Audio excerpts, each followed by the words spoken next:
Nous sommes au CES, non pas sur le stand d'une start-up, mais sur le stand d'un acteur historique s'il en est, puisque c'est La Poste, avec David de Amorim, qui est le directeur de l'innovation du groupe La Poste et qui vient nous présenter un domino. Alors qu'est-ce que c'est ce domino ? Alors bonjour tout d'abord. Alors le domino connecté, c'est un objet connecté qui est très simple et qui vient démontrer finalement que l'Internet des objets, c'est quelque chose qui n'est pas qu'abstrait. Ça peut être aussi l'occasion de travailler de rendre un service encore plus simple, proposer une offre de service qui va parler finalement à tout le monde dans une relation de proximité et de simplicité. On va prendre un exemple qui va vous parler à tous, le colis.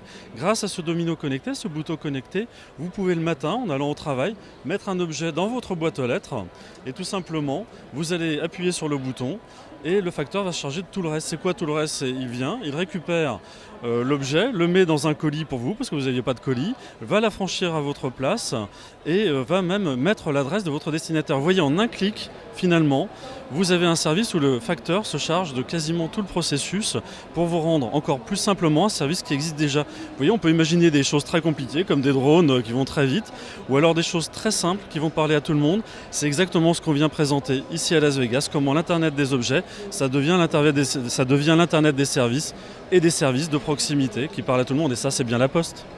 C'est vrai, effectivement, donc un objet très simple, mais qui répond à un besoin bien précis. Finalement, c'est comme ça qu'on aide un secteur comme celui de l'IoT à se développer. Vous êtes là avec une délégation de start-up, dont on parlera dans d'autres sujets. Pourquoi et comment est-ce que La Poste veut jouer ce rôle un peu en anglais on dit enabler, un facilitateur ou un accélérateur autour de tout ça ? Alors, il se trouve que, encore une fois, l'Internet des objets, c'est très abstrait pour la plupart des gens, alors que c'est très concret. Ici, on en voit des milliers d'objets. La question, c'est à quoi ça sert ? Et cette question, on n'est pas les seuls à se la poser. Il y a des startups qui doivent répondre à cette question pour développer leurs services et leur marché, et des grandes entreprises.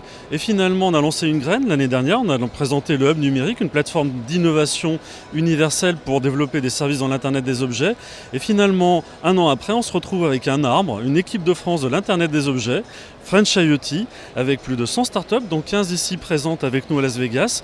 4 grands groupes, Atoll, Malakoff, Legrand et BNP Real Estate, pour présenter plus de 20 cas d'usage très concrets comme celui qu'on vient de voir, pour démontrer qu'on passe enfin de l'Internet des objets à l'Internet des services. Un exemple tout simple, mon fils vient d'oublier ses clés. Je suis ici à Las Vegas avec vous, je ne peux rien faire, il m'appelle. J'utilise l'application du Hub numérique qu'on va lancer là au premier trimestre pour récupérer une image grâce à mon téléphone connecté Legrand par exemple.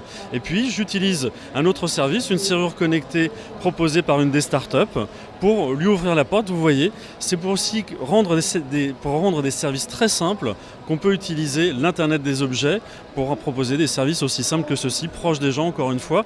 Et autour de cette idée, finalement, ce hub numérique, en un an, est devenu une véritable plateforme d'innovation de services ouverte. C'est ce qui a convaincu tous ces partenaires de fonctionner dans cette équipe French IoT présente avec nous à Las Vegas. On présente des services de La Poste, des services avec ces startups, avec ces grandes entreprises pour démontrer enfin que l'Internet des objets, c'est quelque chose de concret et très simple pour nous tous. Simple, avec confiance et proximité, comme La Poste.